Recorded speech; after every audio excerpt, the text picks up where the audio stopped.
आजकाल इन्स्टंट पॅकेजच्या जमान्यामध्ये खव्याचे गुलाबजाम खूप कमी बनवले जातात. पण तुम्ही काहीही म्हणा, खव्याचे गुलाबजामची चव ही इतर कुठल्याही गुलाबजामपेक्षा कितीतरी अधिक पटीने जास्त छान लागते. हो की नाही? तुम्हीही रिलेट कराल. खव्याचे गुलाबजाम करायला सगळ्यांना खूप अवघड वाटतात कारण तुपात किंवा तेलात टाकल्यानंतर हा खवा विरघळतो. म्हणून सोप्या पद्धतीने हे गुलाबजाम कसे करायचे आणि त्याच्यासाठी लागणारी जी ट्रिक आहे ते पण मी तुम्हाला सांगणार आहे. व्हिडिओ शेवटपर्यंत बघा. आता गुलाबजाममधला सगळ्यात महत्त्वाचा पदार्थ म्हणजे खवा. इथं खवा घेताना तुम्ही अगदी फ्रेश खवा घ्यायचा आहे. जितका फ्रेश असेल तितके गुलाबजाम छान लागतात चवीला. खवा छान हातांनी मळून घ्यायचा आहे. आता बाइंडिंगसाठी आपण याच्यामध्ये मैदा घालायचा आहे. मैदा किंवा रवासुद्धा तुम्ही घालू शकता.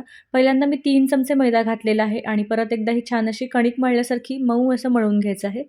हा जो खवा आहे तो किती फ्रेश आहे, किती जुना आहे याच्यावरती मैद्याचं प्रमाण किंवा रव्याचं प्रमाण ठरतं. कारण हे फ्रेश असेल तर तुम्हाला कदाचित रवा किंवा मैद्याचं प्रमाण जास्त लागू शकतं. तर अशा पद्धतीनं तुम्ही ते अंदाजाने घालायचं आहे, एकदम जास्त घालायचं नाही आहे. तर इथं मी 2 ते 3 चमचे घातल्यानंतर थोड्याशा तुपामध्ये तळून बघितलं तर हा विरघळला होता. म्हणून मी परत त्याच्यामध्ये मैद्याचं प्रमाण अंदाजाने ॲड केलं आहे. साधारण परत 3 चमचे मैदा इथं घातलेला आहे. तुम्ही रवासुद्धा घेऊ शकता. एकूण 6 चमचे मैदा याच्यामध्ये मी ॲड केलेला आहे आणि परत एकदा छान मळून घेतल्यानंतर छोटा गोळा करून घ्यायचा आहे. शक्यतो लहानच गोळे करायचे, नाहीतर ते तुपामध्ये किंवा तेलामध्ये टाकल्यानंतर ते फुगतात. म्हणून मी लहान साईजचे गोळे करून घेणार आहे आणि परत एकदा चेक करणार आहे तुपामध्ये, की हे विरघळतं का?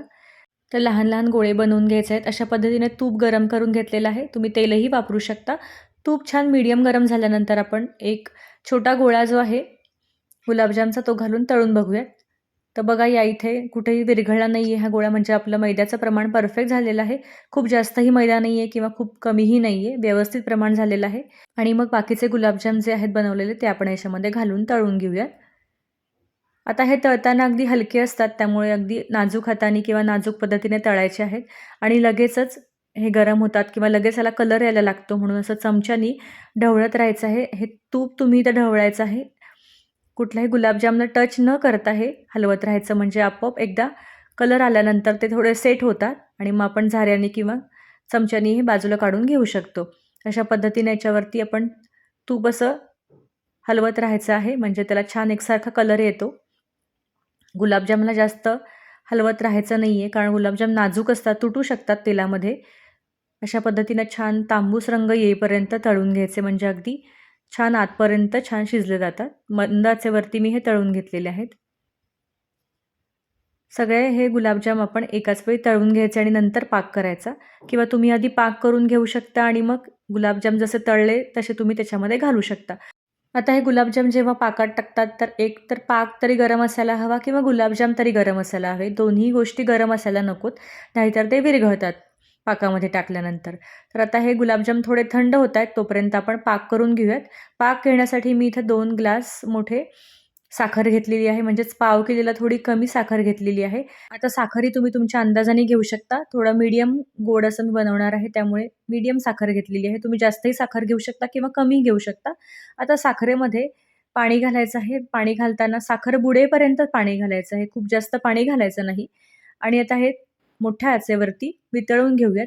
आता साखरेवरती एक प्रकारची घाण असते किंवा मळी असते ही काढण्यासाठी इथं मी थोडं दूध घालून घेतलं आहे. 2 ते 3 चमचे दूध घातल्यानंतर बघा साखरेवरची जी मळी असते किंवा जी घाण असते ती अशी एका बाजूला तयार होते, साचून राहते. ती आता काढून घ्यायची आहे म्हणजे स्वच्छ आणि क्लिअर असा आपला साखरेचा पाक बनतो. मोठी आच करून घ्यायची अशा वेळी. सगळी घाण निघाल्यानंतर बघा स्वच्छ क्लीन असा साखरेचा पाक तयार होतो. आता हा पाक झाला आहे की नाही हे बघण्यासाठी थोडंसं हातावरती बघून घ्यायचं की एकतारी पाक व्हायच्या आधीच आपल्याला हा गॅस बंद करून घ्यायचा आहे. खूप जास्त घट्ट पाक करायचा नाही आहे. एकतारी पाक होण्याच्या आधीच थोडं चिकट लागल्यानंतर आपण गॅस बंद करून घ्यायचा आहे. आता ह्याच्यामध्ये वेलची पावडर आणि केसर घातलेलं आहे आणि गॅस बंद करून घेतलेला आहे. म्हणजे आपला हा जो पाक आहे थोडा गरम आहे आणि आता ह्याच्यामध्ये आपण गुलाबजाम घालून घ्यायचे. गुलाबजाम बऱ्यापैकी थंड झालेले होते आणि पाकही बऱ्यापैकी गरम आहे. म्हणजे दोन्ही गोष्टी गरम नाही आहेत. पाक गरम आहे तर आपोआपच गुलाबजाममध्ये सगळा पाक शोषून घेतला जाईल. पाकात टाकल्यानंतर गुलाबजामची साईज जरा मोठी होते, फुलतात छान. अशा पद्धतीनं गुलाबजाम छान तयार झालेले आहेत. नक्की करून बघा. तर कशी वाटली तुम्हाला रेसिपी? लाईक करा, शेअर करा आणि सबस्क्राईब करायला विसरू नका. धन्यवाद.